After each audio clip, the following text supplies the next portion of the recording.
You're doing quite well.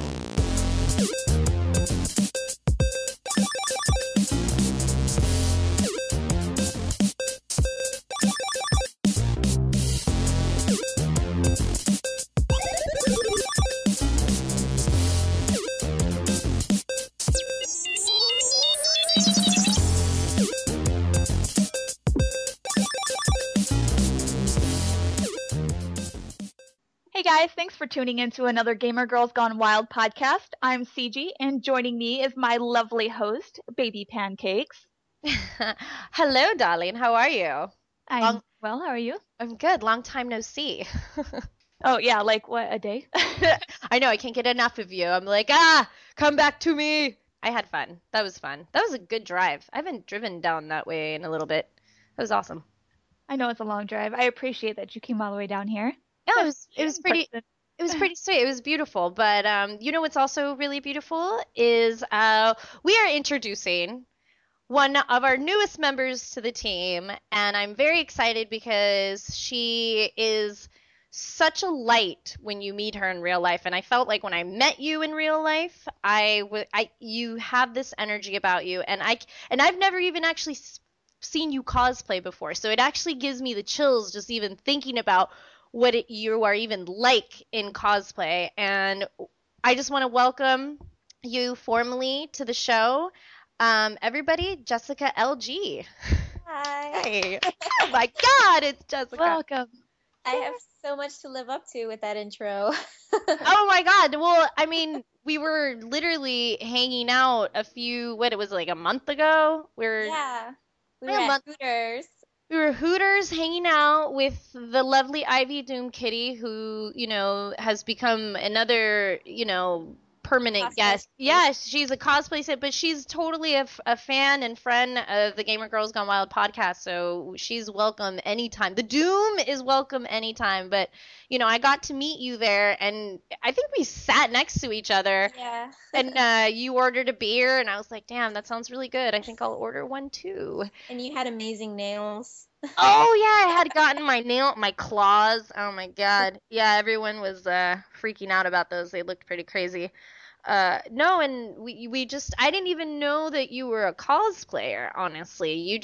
I thought you were maybe in the industry, and then when I started kind of hearing about what everyone discussing things, I was like, "Oh shit. I'm sitting at a table full of cosplayers and people in that industry, and they all love what they do. They're all friends, and they all have amazing hearts." And I just was like, holy shit. It was just really fun to be around. I had never been around my kind, like so many people of my kind like that. I mean, I'm not directly involved with cosplay, but I support it so much, and I really believe in it. And I think that anyone who ever even has the guts to try even anything is, it's just fun, Good for you. You have a lot of balls and cojones to do it. But yeah, so what have you been up to?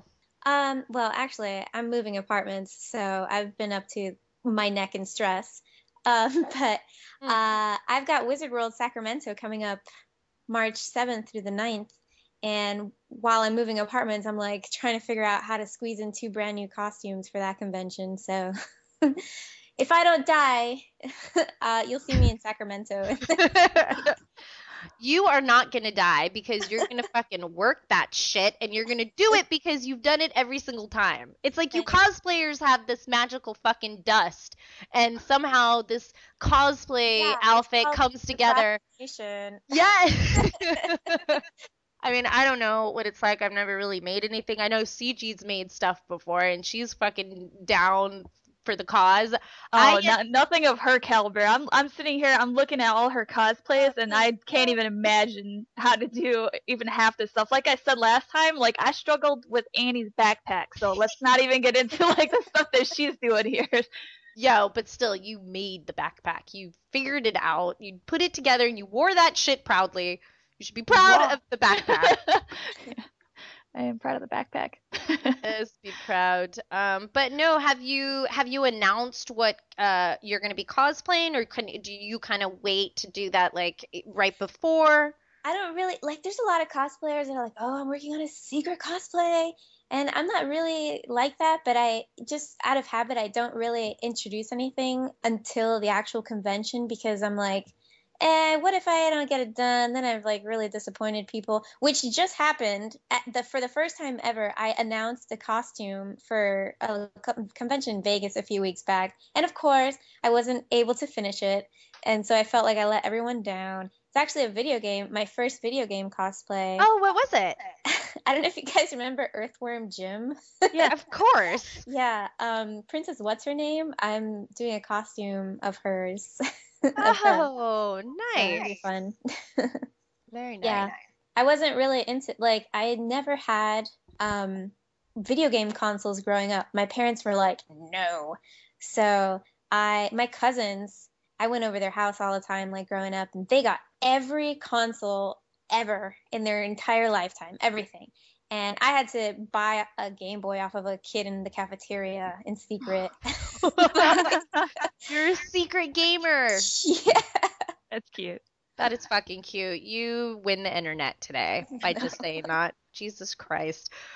Well, you know, that's weird. So you didn't grow up as a gamer, but because by chance you had your cousins, Yeah, that's how I was introduced to it. and which is really kind of how I got introduced to gaming. My parents didn't buy me consoles after I pleaded with them saying, my cousins have them. This is embarrassing. Like, you know, I literally negotiated consoles in the house. I was like, I will get good grades. I will do whatever you want. Like and I finally ended up getting them. But my cousins were the ones who had them first, and they let me play, and that's where it all went downhill, everybody. So. Yeah. Or uphill. Come on. Well, it's kind of down and then up, you know. It is kind of like a fucking game, really. It's like the fucking mine, you know, Donkey Kong mine level where you're in the goddamn mine cart and you're fucking rolling around and you're fucking jumping to get bananas and shit. But if you get that banana, you die. So forget it. Just forget it. Sorry, I'm just totally going in a tangent. But yeah, no, I'm so excited that you're going to be doing some new, like anything like new. I'm all about it. I really, really love your rogue cosplay. I'm kind of obsessed with it. Oh, thanks. Actually, I was never going to do rogue, but my boyfriend at the time, we were driving across country and we were like, where are we going to stop? And then we realized we were going to stop in New Orleans. So he was like, okay, I'll make a gambit and I'll make a rogue. So we took photos in New Orleans. That's the only reason why I made it. And I ended up really liking the costume, so I wore it a lot. Oh, hell yeah. I think it's brilliant. I mean, did you get into making your things from the beginning, or did you like get stuff commissioned and then you're like, fuck this, I want to learn how to make it? Or did you always naturally know how to sew? This is like the kind of stuff that people want to know. Yeah.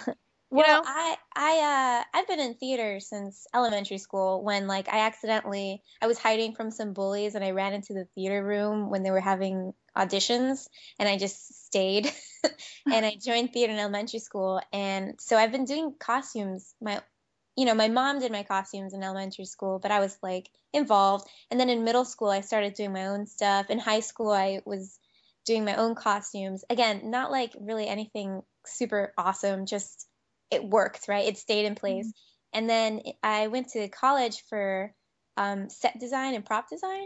And cool. We had to take a few semesters of like fundamental courses. So I took costuming and I learned formally stitching and all these things. But in college, I was really into Watchmen, like in high school. Mm-hmm. Yeah, the old comic. Yeah. And the movie came out when I was in college, and so I was like, I really hate Silk Spectre, but I really dug her costume. So I like the revamp that they did in the movie. So I had a friend of mine, Cindy. I had her make me. She's really awesome. Like she does a lot of historical costuming, and her construction. She's like just brilliant. Mm. And so she made me a costume. It was out of PVC because I was too scared to wear latex. And she made my first costume and I wore it and I was like, it's like, oh my God, the power. And then Did you whisper that? Did you actually whisper that to yourself? Because I wouldn't judge you. In my bathroom, I was staring in the mirror. I was like, yes. And then I did like some LARPing events, and then I don't know, I started doing it. I commissioned like one or two costumes when I first started, but I pretty much make everything now. Yeah, no, I make everything now, except sometimes like boots, I'll buy them, whatever. Yeah, no, I think that's kind of ridiculous if you're, Yeah. yeah, power to you if you have the time in the day and that's your full-time thing, Right, like we right. know those cosplayers, they got the time to do that shit. But we're working girls, man. We got like real 9 to 5s, and then we fucking come over and we game out or we make costumes and we travel the world. Like that's what we do. We're kind of weird like that. We can't help it. All of our free time into geeking. Yeah, I mean, I think what you do is commendable. I like not only just your style, but the way you photograph. It's interesting. If you guys have not checked it, we'll give you all her info and where to stalk Jessica, and you can find she's got incredible photos. Literally, like you would want them on your walls and you would be happy to stare at them all the time. Funny. I don't sell prints. People Oh, you don't? So you don't sell prints. This is okay, this is That's crazy. you're the first cosplayer I've ever heard say that, because it seems I like didn't that's even like know the thing this. that everybody does. Yeah, I like maybe it's just me. It's not like I'm not hating on anybody. I'm just like I don't know if I want my face on a random person's wall. Like I don't know you. I don't know what you're doing with my photo. I don't know. You're not supposed to think that far ahead. I know. But the thing is, it seems like a lot of the cosplayers do it as a way to kind of help fund their costuming. So Yeah. that's why I'm really surprised that you don't do that, because it seems like that would be a major help for you. See, like there's people that are like they're using cosplay as like a stepping stone for modeling, and I don't consider myself a model whatsoever, and I do photo shoots, and I'm like really interested in I'm like really involved. I'll get a photographer, and I'm usually picking the location. I send them like reference shots and things that I want for the character, and I'm really involved in that stuff. But then when I'm the actual person, I wish I could hire someone to wear my costumes, because I'm like like really awkward and my poses are weird. And No, I think that's what makes you different though, because they're not modelly poses. They're very, I don't know, kind of like if Rogue was fucking standing on the middle of the street hanging out. Like what, but that, she would. Like she's an X-Men. She's got to protect the people, That's what she would be doing, hanging out, waiting for her boy Gambit. Like, hurry up, we gotta go. But I think it's interesting that you're so involved. I then see you as a way different kind of cosplayer now. You've become not really a cosplayer in my eyes. You've become an artist. That to me is an artist like quality. If someone wants to have control of that image of themselves. Yeah, and I really, because the photos are not just for me. Like, I want the photographer to be involved too, and I want the photos to be something they can use too, like, and they'll be proud to share also. It's like there's so many photographers that take pictures like of cosplayers and whoever and guests and stuff at cons, and it's just like a con photo. They're in a convention center, and it's just like a photo, like any photo you take. And I just really want these photos to be like cinematic, and like they grabbed it from a page of a comic book, and it's like really epic. I don't know if my photos really translate that, but that's what I'm thinking. I do. I mean, like, especially I was looking at your Black Widow variant that you had, and I mean, you're just standing there posing on like a black and red chair, but then you see the finished product, and it looks like you're actually there. It's great. I mean, you find great people not just to take your photo, but to do the editing and everything too, and it turns out amazing. Like you look the part of the character, and you look like you're actually there. Yeah, I do a lot of my photoshopping because that's what I do for a living. I do that, like whatever, digital art where you like put something in another background. That's what I like to. That's really why I use cosplay photography. It's fun. I get to play around and put explosions and things in the background. Fuck, well, you're fucking amazing at it, dude. No, thanks, but no. I think we need to find a photographer. All of us get together, and can you please put some fucking like explosions in the background? Can we make like building like can we get like the battlefield, like a couple battlefields of some video games of our favorite video games, and just put us back there? CG and I will know what to do and who to kill, and we'll protect you. We'll protect you. That would be awesome. I'm down. I'm gonna contact some photographers right now. Oh man, that's incredible. Well, what do you feel cosplay has, done for your life? Do you feel that you want to continue on this path to keep growing in this craft, or do you want to grow in other places? Because it seems like a lot of cosplayers right now, like CG said, they're there to fund their continuous cosplay world. So they sell prints, they go to conventions, and they meet fans, and they really try to, I guess, make a brand for themselves, which I think it's brilliant. I mean, why not? If you're putting all this effort, you're meeting the people, like, absolutely do it. But for you, it just seems, you're kind of like the I don't know what I want to call it. You're almost like the outcast, but like in a good way. I'm different. I know I'm different, and I'm not hating on any.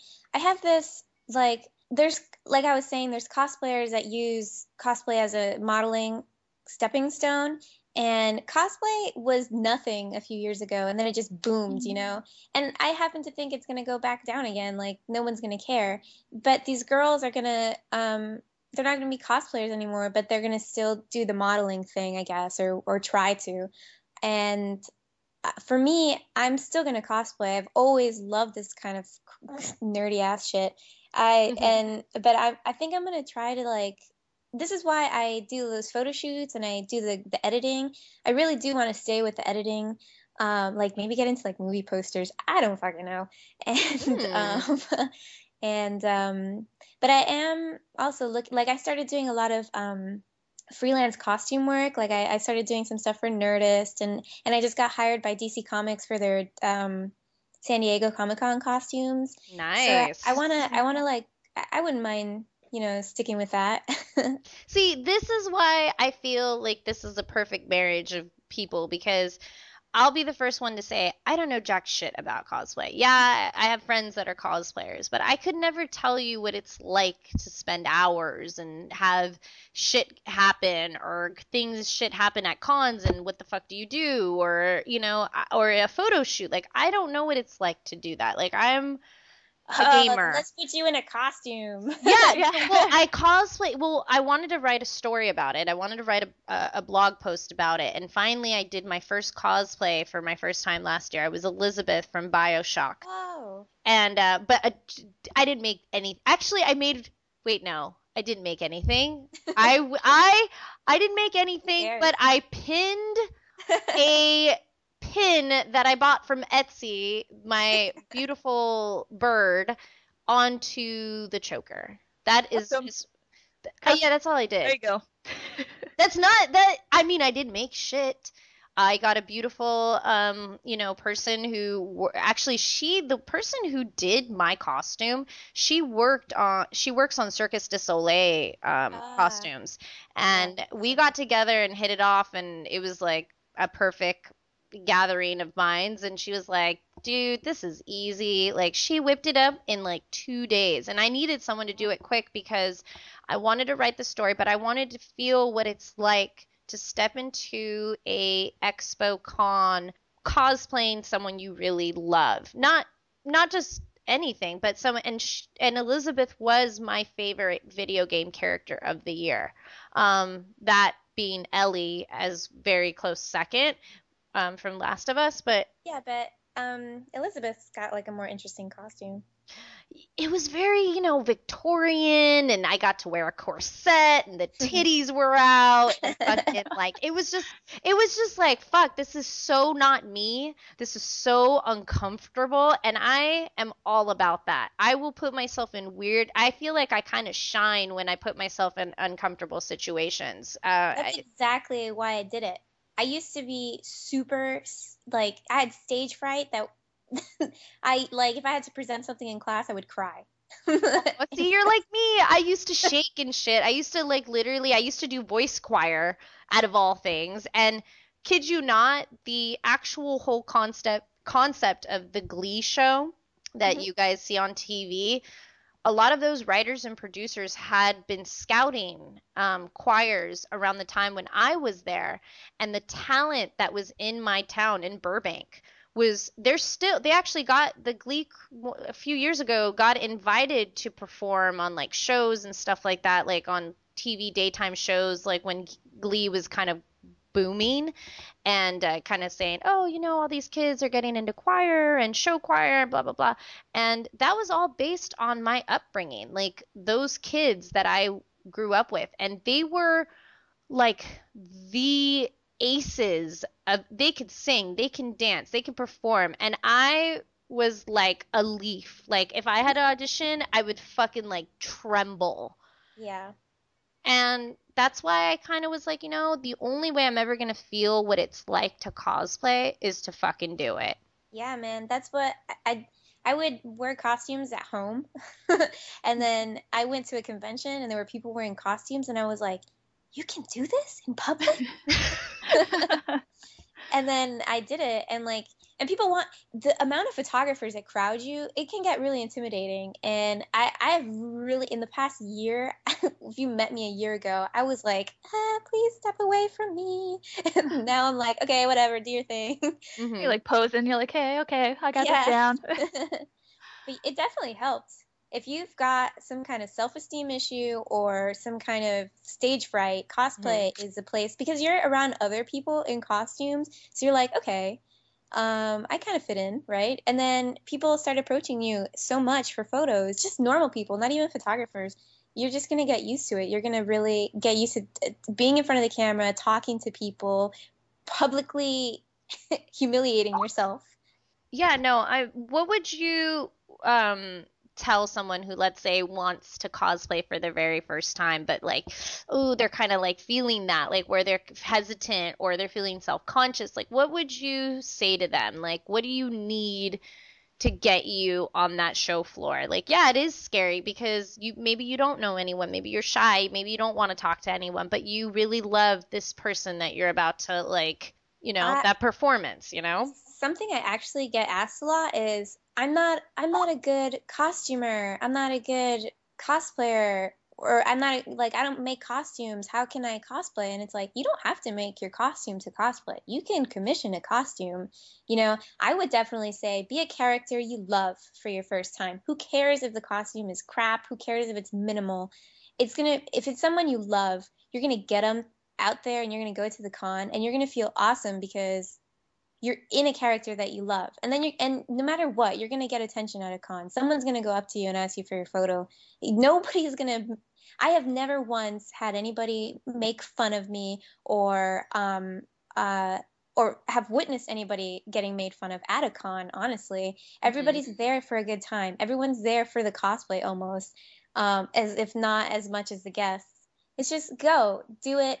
Just do it. You don't have to make your costume. And even if you do, who cares the quality? It's not about quality. Not everybody's a costumer. And you're just going to have fun. That's all you got to do.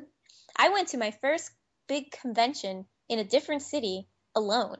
Like, I just Damn, did it. where was that and what con? New York City Comic Con, which is huge. Oh my Yeah, that's God. a big one. Yeah. That's Damn, big. you're like, oh, I'm not going to go to the little down the street con. I'm going to go to the biggest fucking Right. con in the world. Bigger, go home, huh? Yeah. I guess that would get you used to all the smaller ones, though. Yeah, and after that, everything's like, meh. No, I'm kidding. What did you end up cosplaying for those 3 days? I did, that was when I premiered I had done cosplay, but very little cons, and I always had friends. But this was a con that I did alone, and I also premiered my World War II Wonder Woman, which was my own concept. So not only was I going alone with nobody, I was premiering a costume that I didn't think anybody would even get, but I really wanted to do it. And surprisingly, people actually said that to me. People were like, "Are you like a World War II Wonder Woman?" I was like, "Perfect, you got it." Nice. Oh, I know which Wonder Woman. That is beautiful. I love that corset. Holy Thank you. shit. Did you make that? The corset I didn't. My friend Cindy made it. Oh, okay. But Okay. at the time, that design, that entire design was my idea. I gave her a sketch and she helped me out with that piece. Oh, I love that you sketched it. I would love to see that sketch. Oh man, yeah, I sketch all my costumes. Oh, hell yeah, dude. We need to start posting that shit. That's Yeah. wonderful.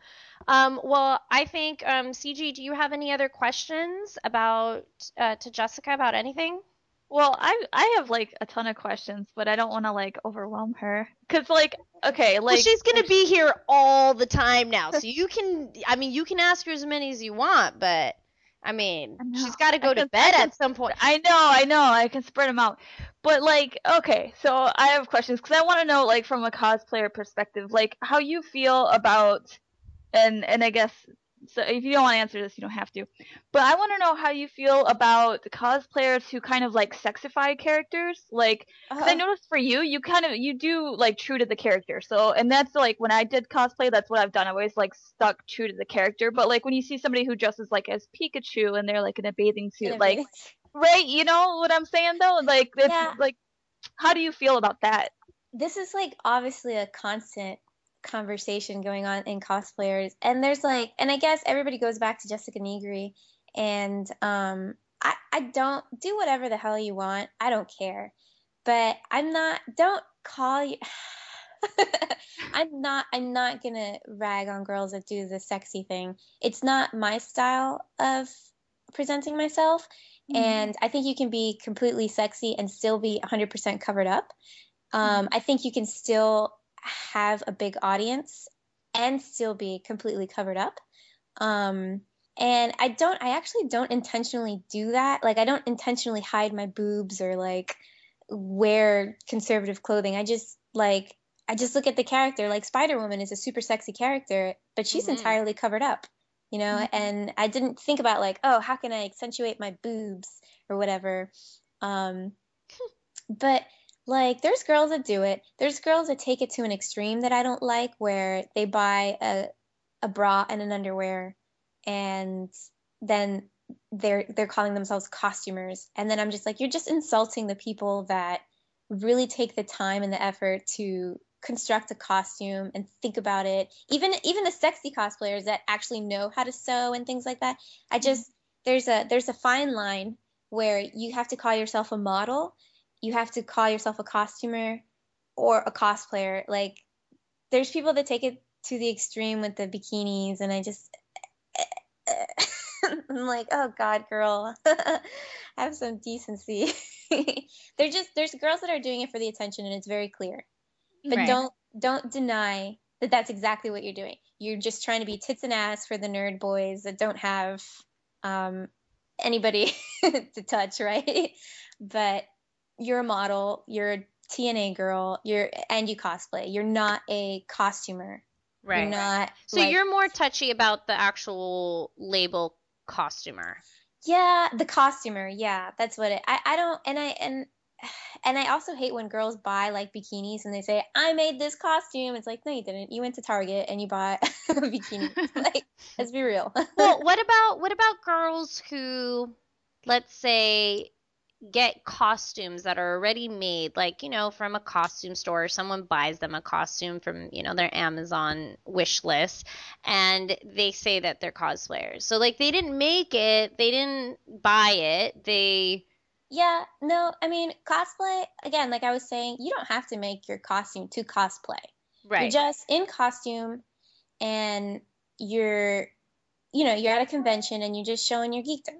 That's fine. Like, I have a friend who's not a nerd or anything, but if she goes out to conventions or anything, she just buys like, the sexy Ninja Turtle costume or whatever. And that's fine. She doesn't know how to sew. She's not really into costuming. It's just they need a costume and you're cosplaying. But at that point, that's when there's the fine line where all these people get these like pages. And then they're like, oh, I'm a cosplayer, but, you buy all your costumes from Party City, and like, you don't make anything. They're just trying to be famous, for nothing. Right, And right. Well, so that's my point is where does it get to a point where the cosplaying now is not really cosplaying, you're just putting on a costume to look sexy to get people to like you. yeah, That is the point that I'm more making because I feel there's more and more of these little Facebook pages that I'm yeah, seeing, and I'm just kind of like, okay, girl, we know you look amazing. You're beautiful. That's cool. But honestly, like, I don't need to see you in every, like you said, Party City costume yeah, out yeah. there. So I don't know. Maybe I'm being a little fucking asshole-ish about it, but I just kind of. I'll categorize those people, those Party City people that are having the like pages to be famous, with people that are also they don't credit if they had their costume made, and Mhm. they're trying to be cosplay famous, but they don't make any of their costumes. Again, you don't have to make all your costumes to cosplay, but don't don't like sell yourself as this person that makes all their costumes and then not credit the costumer or whoever did it. Mhm. Right. And there's like so many fine lines with this cosplay, and I think that Facebook and Facebook like pages are like really ruining that because Yeah. it's like I'm gonna have a like page just so that like nerdy guys can look at me and keep me in their spank bank, and I can have 200,000 likes or whatever. There's like that fine line between them and Yeah, costume. but your page is fucking awesome. So who cares? Oh, Like thanks. literally, No, like it's not. I like the how you post. You know, you're very informative with your fans. Your fans know you. They are at a moment's reach. You know, there are some pages you look at and you can tell. I'll be the one to admit it. I'm not always around, but I will get to my messages and I will get to my comments. It might take me, a week to get there because it's like I gotta wait till the weekend when I have time, but I get there. And, Yeah. I love my fans. I love my friends that are gamers and, or in the cosplay or nerd community. And you guys are like a reflection of who I am in a weird way. We all kind of, that's why we're here, right? Yeah. So, that's awesome. Well, I don't know, CG, do you have any other questions or? I could go on all day if you keep asking me that. I know, I can't help it. I like your questions because then they bring up other awesome, like, unique topics that Jessica is just like killing it. I'm like, okay. It's like story time with Jessica LG. Let's So just keep here we going. go. Here's another one. So, okay, I was cyber stalking you a little bit. I looked at your page. I noticed that. I mean, it looks like it's pretty new. It's been like a year, a little less than a year and a half since you had your page, and you got like 180,000 likes. Now, how did that start for you? Was it like you had a few hundred likes, and it's like friends or people who bumped into you at conventions, and then did it just like blow up one day, or was it like did it have anything to do with the sci-fi show that involved cosplay that Oh, like not kind at of all. helped? Actually, I'm gonna say that when Heroes of Cosplay came out, it was actually like a bad time for likes. Really? Yeah. Actually, I okay, when I first started, even before I started a like page, I was passing out business cards and like it was my life. I ordered hundreds of business cards and I was like, here. And it was at first it was for like my website that just had some costuming, but it had like my Photoshop work and my graphic design work, and I was hoping to get work from it. But then people were like, "Oh, do you have a Facebook page?" And I'm like, "Why would I have a Facebook page? Like, I just have my regular page." So then I started a Facebook page because my friends kind of pushed me into it, and then I think the business cards at first were just like really what got me my few thousand likes. I mean, I would pass out business cards and I would talk to a lot of people, and then I was trying to network with a lot of cosplayers and photographers and prop makers, and then my World War II Wonder Woman went viral on Tumblr. I had no idea what the hell Tumblr was. And so that's how people found me. And then other pages would just share me, and it was, I don't know, it was cool like that. Damn, fluid. social media just got a hold on Yeah. you. Yeah, it was I was not expecting the surge after Tumblr because I didn't know what the hell Tumblr was. I still don't know what the fuck it is. I was like, you just post pictures? Okay. That's good that at least they found you from it, because there's so many times when pictures get posted on Tumblr and nobody knows where the source is. Yeah, I noticed that. That's good though. And then, so does that help you with like people contacting you for if they are like, hey, will you come to our booth? Like, has social media really helped you with that? Yeah, I actually sometimes I want to disable my messages from my Facebook page because I get a lot of like random stuff and like dick pics, and so I just like the spotted dick. The spotted dick never fails. Never fails, everybody. But I, to be honest, that's like where the most of my contacts come from. Like if I want to work, you know, for someone or with someone, that's where they contact me. So that's why I keep it. Good. Well, fuck yeah, let's just end it with spotted dick and disable all messages. Just kidding. Just kidding. We're not going to disable anything. Or we could just end that with, facebook.com/Jessica Lynn Cosplay. To go to Facebook and find her amazing cosplay. And smash her like button. Just smash it. Blushing. Like, show, and feed because you want to see those updates. Hell yeah. I would want to see those updates if I'm at work and I'm like, fuck my boss, fuck my life. Oh my god, look at this photo. That's how I would be. Oh my god. All right, well, let's go to commercial, and we'll be right back, everybody. Maybe. Hey everyone, go check out sixsongclothing.com for the most amazing handmade casual cosplay wear. And don't forget to put in Pancake143 for 10% off. You won't regret it. I'm excited to wear my hoodie. I know you've seen photos of it, so go check them out.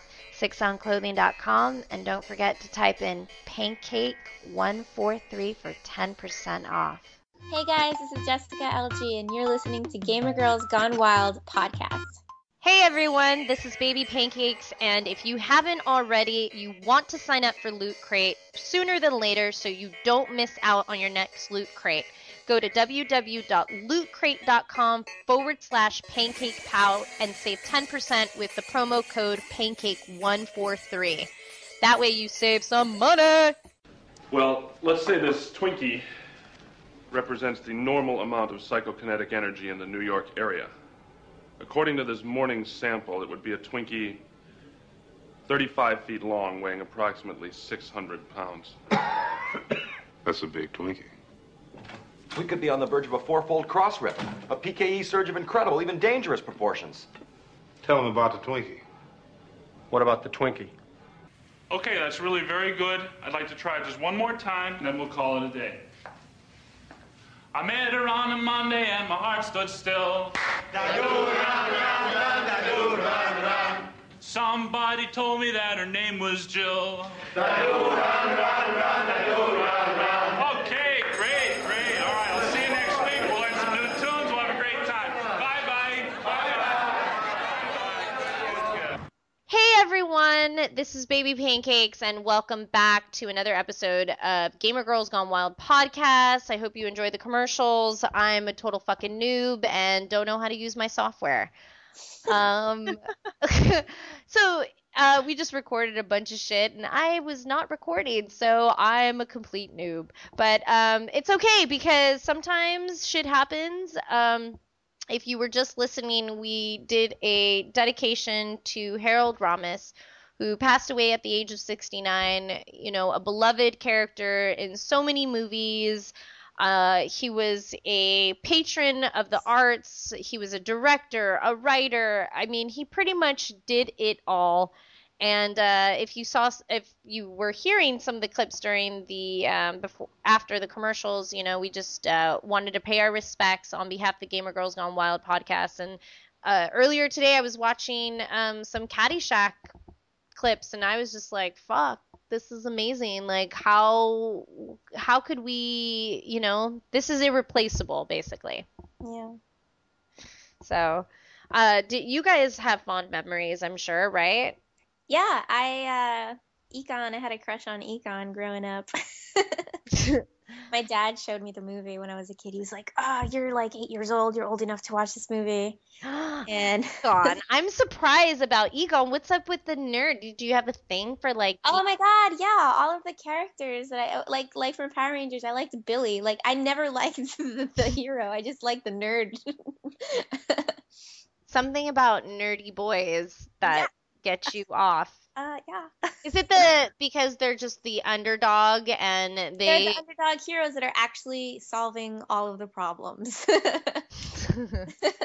and they might not be perfect looking or be well put together, but there's something about them that is just Yeah. it's fucking cute. It's fucking cute. I totally get it. CG, do you have memories of watching Harold on the big screen and whatnot? Yeah, I was a big fan of Ghostbusters, so it's definitely sucky to see him go. Yeah, I mean, 69 years old. I mean, that's not young, but it's not old. I mean, Yeah, he had some diseases and complications and surgeries and stuff. Sad. yeah, well, I mean, not to go into another like depth, like sadness, but there's been a few passings. It's like that thing that they say it comes like, when people pass away, it comes in like threes or whatever, like, consecutively. And within our community, we had Dark Mike, pass away. And I know CG, because you're really involved in the community, you've probably been hearing a lot about this. I mean, Yeah. he was so young. It's just so sad the way that all went down. Yeah, definitely. I mean, Dark Mike, as he was known in the Super Smash Brothers community, was an all-star player.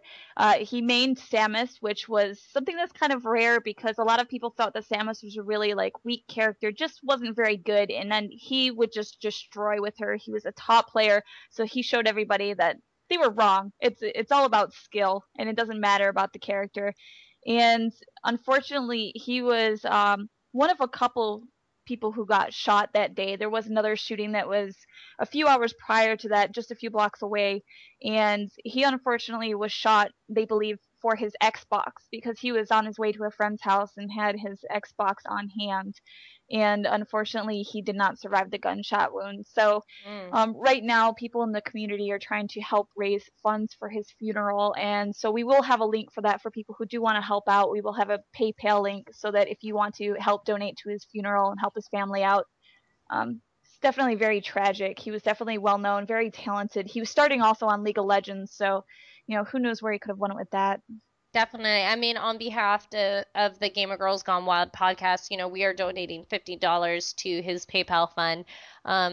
We just feel like any little bit, helps. If you can't donate that much, a dollar, or anything that you can will be sufficient. I mean, funerals are not cheap, and I think just bringing our gamers together to help a situation like that, this is the way I would want my community to help out. And it's just a sad situation, like you're holding your Xbox, but it also makes you think cautiously of like, if you're going out, how do you I mean, I would not ever carry my system out like that. Right. So it just makes you think, what could you do to prevent something like this from happening, Well, even for him too. I mean, I think it was just he was in the wrong place at the wrong time. It wasn't really. I mean, it could have been any other day, and he would have been Sure. fine. It's just there was something that happened just in that same area, just within a few hours. He probably didn't even know about it, and he was just an unfortunate victim. Yeah, and that's the thing, you just have to be really careful. I mean, anything that you carry nowadays, it doesn't even matter what neighborhood you're in, really. I mean, people are getting jacked down the street here at UCLA close to me for their Nike shoes, It's like, fuck. You just never know. You just never know. Just be careful. Put your shit away. Don't, like have it out where people can tell what it is. You just never know. You just never know. But that is, please donate if you can. That would be amazing. I was just looking at all the topics that we were talking about, and I'm like, oh my God, we went through a lot. Yeah. Fucking A. Can we just talk about Twitch for a second? Because it just seems like Twitch is just... Okay, so officially Xbox One on March 11th, you will be able to stream on Twitch.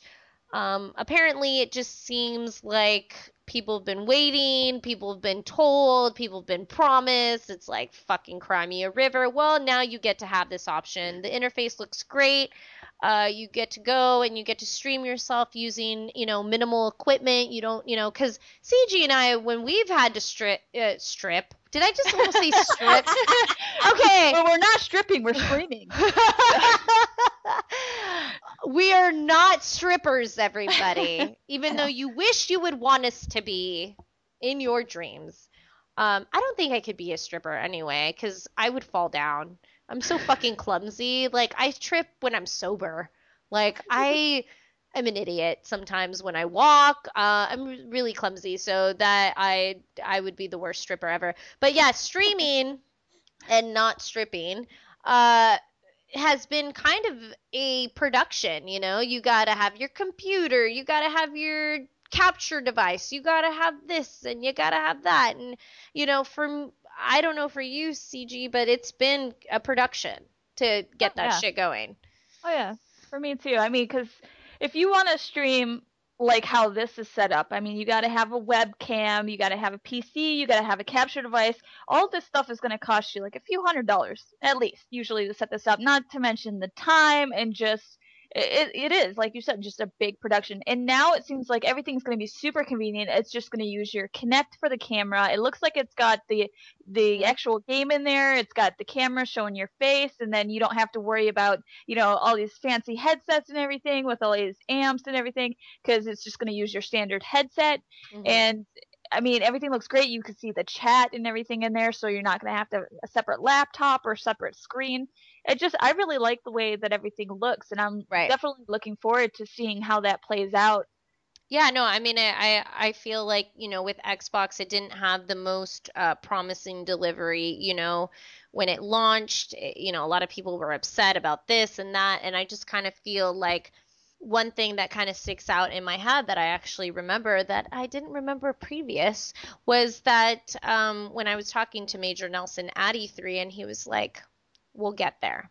And I was just like, huh? Like, what do you mean? Like, I got it, but I didn't get it. But more and more as Microsoft is starting to do their updates, their system updates even, it just seems like it's all coming together. Slowly but surely, but it's coming together. It might not be as flawless as, how they wanted it to be, but, I think that they didn't know what to do in the beginning, and they're slowly starting to kind of map out the strategy for it. So, I think timing is everything too, Now it's like a big game like Titanfall coming out, and now people are going to want to stream that. Mm-hmm. So it makes perfect sense. But it also kind of brings up this whole The Legend of Zelda and how it's now massively being put in a co-op game. And Jessica just got basically like schooled on all this, because she was like, I don't understand. What is Twitch? I don't get it. And I don't know, CJ, if you kind of want to break down our whole, because we just recently talked about this of Pokemon, but now we got The Legend of Zelda. Right, so it started off with Twitch Plays Pokemon, which I'm sure so many people have heard about, and it spawned it spawned a bunch of different imitations. So Twitch Plays Pokemon Crystal version, Twitch Plays Tetris. Now we have Twitch Plays The Legend of Zelda, and it's just getting crazy because the Twitch servers, they just can't really handle it. So they've had to move servers over to the different servers that they usually have set aside for large-scale competitions like League of Legends and Dota and stuff like that, just because the standard servers, they just can't handle it. And it's causing a whole lot of controversy too, because of the fact that now there's professional gamers who are really upset about all of this attention. I mean, there's hundreds of thousands of players that are now going in there and they're playing this game, they're watching, they're commenting, and they're upset that it's basically taking attention from them. It's taking money away from them because this is something they do for a living. Right. So it's really cool for people who are like retro gamers and they're really excited about this, but at the same time it's causing controversy when it comes to the professional gamers and the people that stream for a living. Do you think that those people are being a little tad selfish, though? I mean, it's not like this trend. I mean, do you think this trend is going to last? I mean, it's let's just talk about the retro games that have been out there. You honestly think all these games are going to come out right now? I mean, there's people that are doing it right now, and there's people who are probably going to do it because they're going to try and get some money or whatever. But I mean, it's not going to last that long. I don't know how long Twitch is going to play nice with this. They have been very accommodating. They have been going out of their way to, do what they can with the servers and update the servers for future use in case, their servers are overloaded like this again. It is something good for them to, expand upon and just like make it better, but I just don't really see them putting up with it if it continues on for like months. I kind of have to give it up to Twitch for being accommodating and flexible because, I understand they're a business too, and they're, excuse me, they're trying to also, make money, and these big games that have been their star front runners have been bringing a lot of people, a lot of traffic, and now these old retro games that have kind of everyone knows about are starting to get this little bit of limelight. I think they're just trying to create a balance. And how do you keep so many people happy without fucking pissing a lot of other people off, I guess? So I have to just say I'm kind of impressed how they're managing their whole their whole company, actually. Yeah. I mean, at least Twitch is still running. But I mean, as a streamer myself, I have been a little bit frustrated that, I sometimes can't even see the chat, when I go into my own streams, and I can't ever see the people in my room. I don't know why. I don't know if it's just me or if it's other people too. When I try to look at the viewer list, it never loads for me. And I don't know if that's a result of, something on my end, or if it is a result of these, massive chat issues. So yeah, I've had my chat window not open completely. I mean, I guess it's something that I don't know. It's only happened once though. Does it happen to you a lot?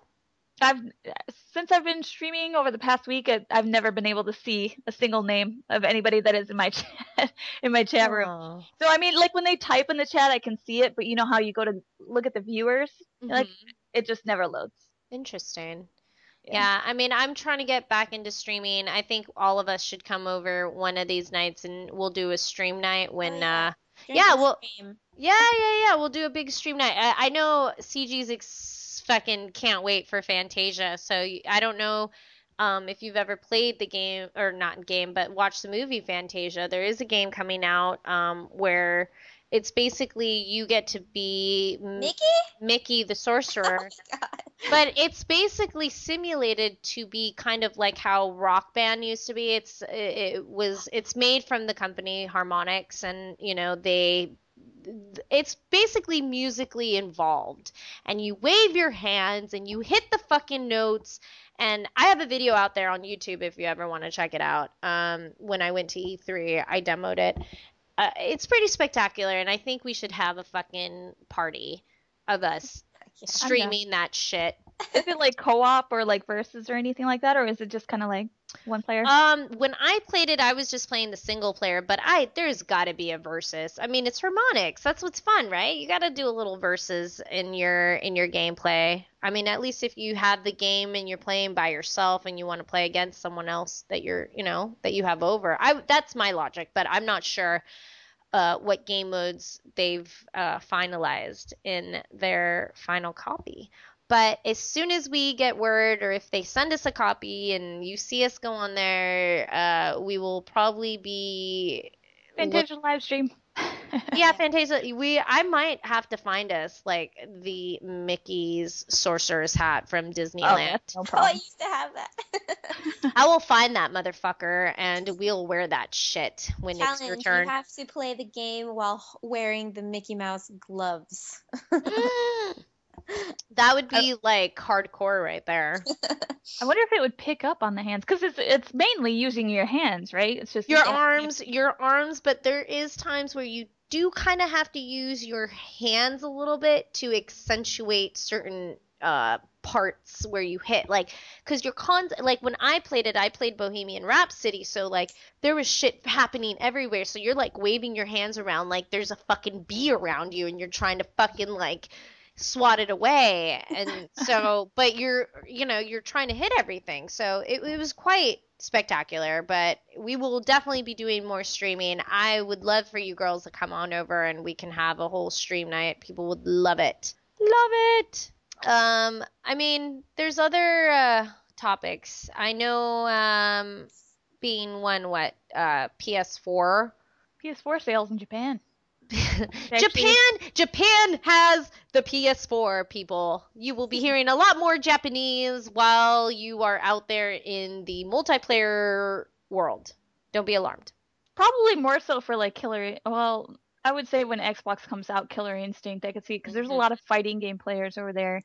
I could see them going on there and yelling in Japanese. But PlayStation, I mean, what all is there that's out for PlayStation 4 right now?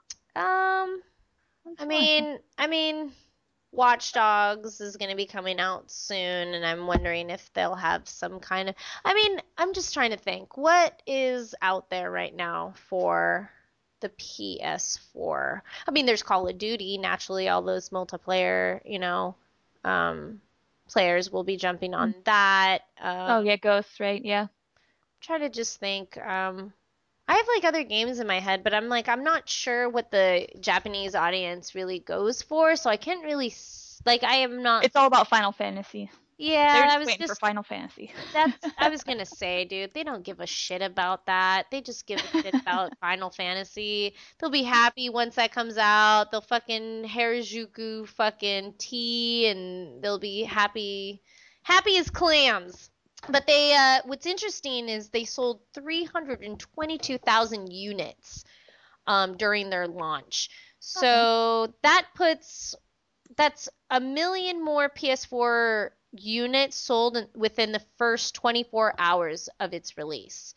And worldwide now it's at 5.3 million units. So they're not doing too bad, but I'm wondering if, they're thinking what's, it just makes me think of like what we were talking earlier, and you were like, oh, what's going to happen when Xbox One comes out? Where is that going to put that, I would like to see Xbox One beat out PlayStation 4 in sales for Japan, but it's not going to happen. It's not going to happen. Wouldn't it be weird if it did, though? Like, in some weird way, like, they were, like, Japan's all like, secret never cults. mind.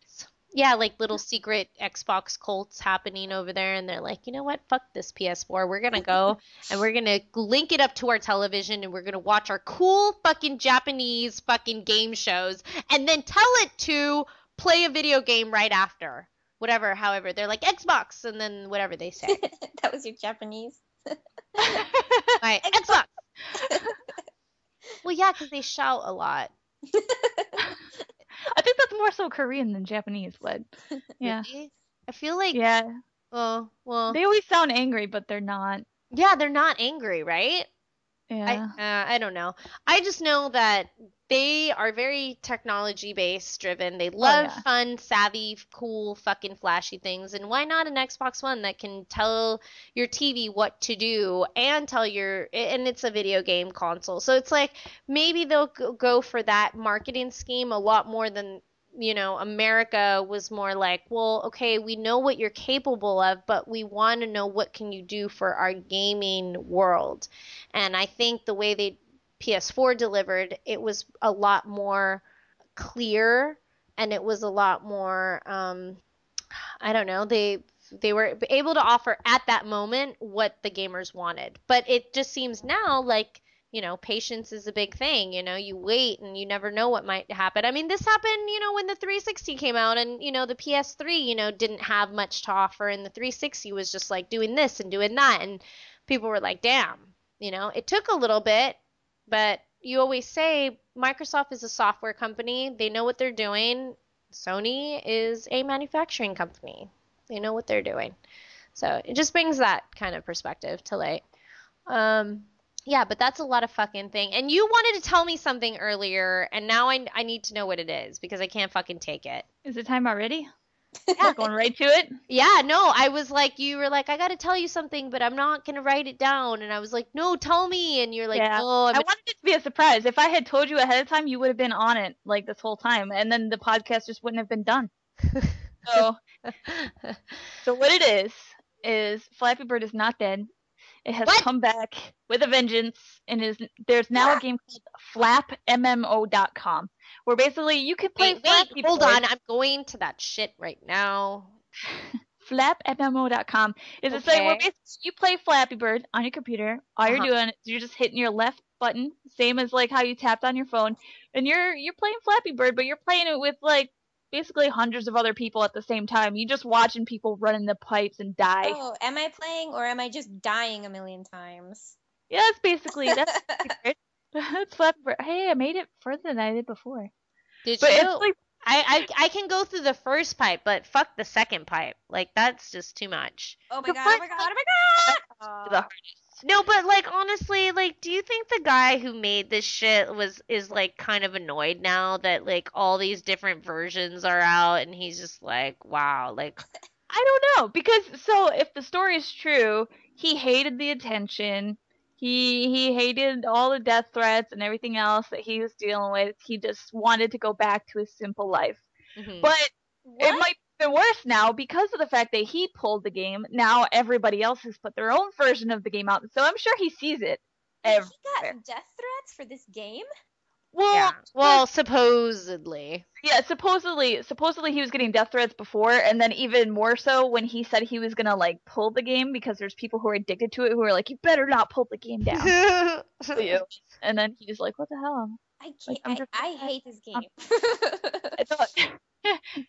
But it is better than the original. I do have to say that. It's fun to see all these little like ghost fucking birds just fly. I'm playing it right now. I just got to the third one. My score is 500 and something. I don't know. My score is 3. Okay. Alright. Wait, you scored 500 and something. I think somebody else has been playing on your computer when you weren't around. But I don't know who would have known about this because you just told me. You need to ask somebody else what he's been doing on the Oracle and see like, hey, what have you been doing, dude? Who's been playing? Because I mean, it says my high score is 22. My server high score is 97. Okay, hold on. How do I say? So my score is 14. My personal high score is 14. My server high score is 215. What the hell? Mine is 10. Because I'm a beast, dude. Don't get me playing these little fucking games, dude. I'm like, I figure them out really quick. Like, I can go through the first and second pipe like nobody's business. Third pipe, I fucking just die. I just saw someone just, like, flop right after me. That's what's kind of funny, too. It's like, and sometimes you get in the same rhythm as somebody, so you're, like, bouncing up and down, and then you, like, it's like one of you guys or both of you both just hit the pipe right at the same time. It's fucking hilarious. I can't believe you kept this from me. You kept this game. I could have been fucking playing it. Well, at least I didn't, like, buy the app when it first came out and then sell my phone like some of those noobs. I don't understand why they sell their phones. Because what they ended up doing was when he killed the app, like the game was out for quite a while and then it just gained recognition and then he pulled the app from the app store. Oh. So if you had already downloaded it on your phone, you had it. And so people were selling their fucking phones for like hundreds, thousands of dollars on eBay. Like, and people, eBay's trying to shut that shit down and everything. But some people actually bought phones that were like, super cheap phones for a couple $100 just to play the game. Flappy Bird. Most people are insane. Anybody who bought a phone just to get the game, you're crazy. I'm just saying. What if Guys, you can follow my progress on Flappy Bird MMO. My username is I suck. Oh my god, I love you. That's hilarious. Well, I mean, honestly, I did it! I did the first pipe! Jesus Christ! God, you can change the theme. There's themes. There's themes? Oh hell no. You can be Oh my. you can be a sperm, just like you said. You said it looked like sperm earlier. You can be a sperm. Holy shit! His name for this is just like ha ha ha. Oh my god, you can change the themes. Oh, I'm loving this sperm one. This is hilarious. The quest for the egg. What happens when you get to the end? I just want to see what You happens. fertilize the egg. You become an amazing person. Seriously, I wonder if they send you a certificate. Wouldn't it be kind of cool? Like, instead of patches, they send you like a cool certificate. Like, hey, you accomplished Flappy Bird, the end. Pat on the back. So now, see, you know, Flappy Bird, I was like, man, I'm not really interested. The fish one, okay, but this sperm one, it really has my interest right now. Well, yeah, because that is pretty much the concept of Flappy Bird. It is like getting to the egg. Will you be born? Will you be birthed, or will you be not? Or will you get stuck to the uterine wall? Others. Oh my god, shit. Dude, this shit is so stupid and so good at the same time. God damn it. Stupid genius people. Well, when we first talked about this game, we were like, oh, what will they come up with? Well, it seems like they've come up with amazing things. Amazing things. I can't stop playing this. Okay, alright. Well, I will be a sperm probably for the end of the day. Well, I mean, I do plan on playing Thief at some point. So, there's that. And I don't mind being a sperm too, I guess, for part of the night. It's all your fault, CG. You got me into this. I'm sorry. Now I can't get out. I'm sorry, but not sorry. Well, Your friends. Jessica, usually at the end of our show, we've been making cocktails. I know when we first had met, we ordered beer. Is there like a particular cocktail that you like are obsessed with? I am an old man when I drink. I like gin and soda water and lime.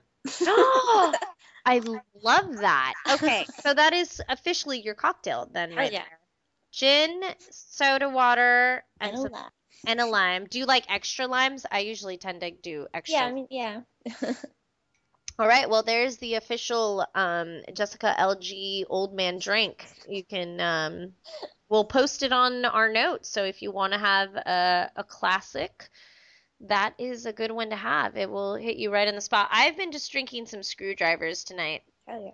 Just because I need some vitamin C. I've deprived from time to time, and then when I get it, I'm like, oh my god, this is amazing. So, but I've had nothing but the best time with you ladies. You guys are complete gems. I feel like the show is going to morph into something totally, it's going to take its own course. And I feel like there's nothing I can do at this point to stop it. It's just going to be, it's like the Mighty Morphin Power fucking chicks, but we're not really Power Rangers, so that doesn't really make sense. So we're just gonna come and be here for you guys. Where can people find you, CG? Starslayer.com with a 3 instead of an E. That has links to all of my social networks on there. Awesome. Where can people find the Pancake? The Pancake can be found at www.pancakepow.com. That's actually where you can find the podcast. You can find all my social networks there, from Facebook to Instagram and Twitter. Don't hesitate to ever send an email or even call the hotline number. We love hearing your messages. We don't care what you send us. We'll listen to it. We're not going to promise you we're going to post it, but we promise you we will listen to it.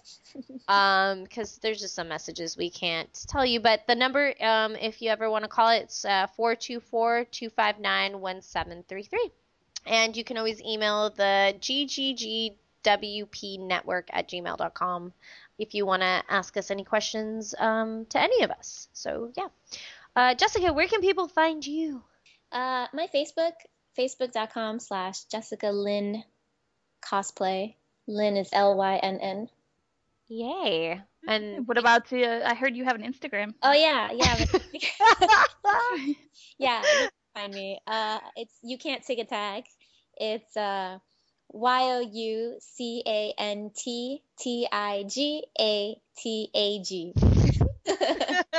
And if you actually get that correct, you will get a cookie provided by her, not me. Absolutely. Well, that is an interesting handle. Where did that come from? For real? I've had it since like 2002. It's from the Lord of the Rings, Fellowship of the Rings commentary of the actors. The hobbits were playing a game while they were waiting for the helicopter. Nerd. That's all I'm hearing is nerd. Nerd! She's the most perfect nerd. She's perfect. I wonder how many proposals you probably just in people's heads popped just from hearing that. I've only met like 2 people that knew what the hell my screen name meant in the 10 years that I've had this username. Damn. Well, that's where you can find her, and please go smash her like button, go smash her follow button, and that is for all of us here. You know, we would love for you guys to keep in contact with us. Thanks for tuning in. I'm Baby Pancakes. I am playing this angry, I'm playing Flappy Bird. He's not angry. You're sperminating right now. I am, and I named it GGGW Podcast. So I'm trying to get really far in case I can get this name up on some leaderboards or something. Oh my god, I'm gonna up you with that WW Podcast. I'm gonna be like number 2. Yeah. Well, I'm CG, by the way. Oh man. And Well, I'm Baby Pancakes. I'm CG. And I'm Jessica. And this has been another edition of the Game Girls Gone Wild podcast. Thank you for helping us help you help us all.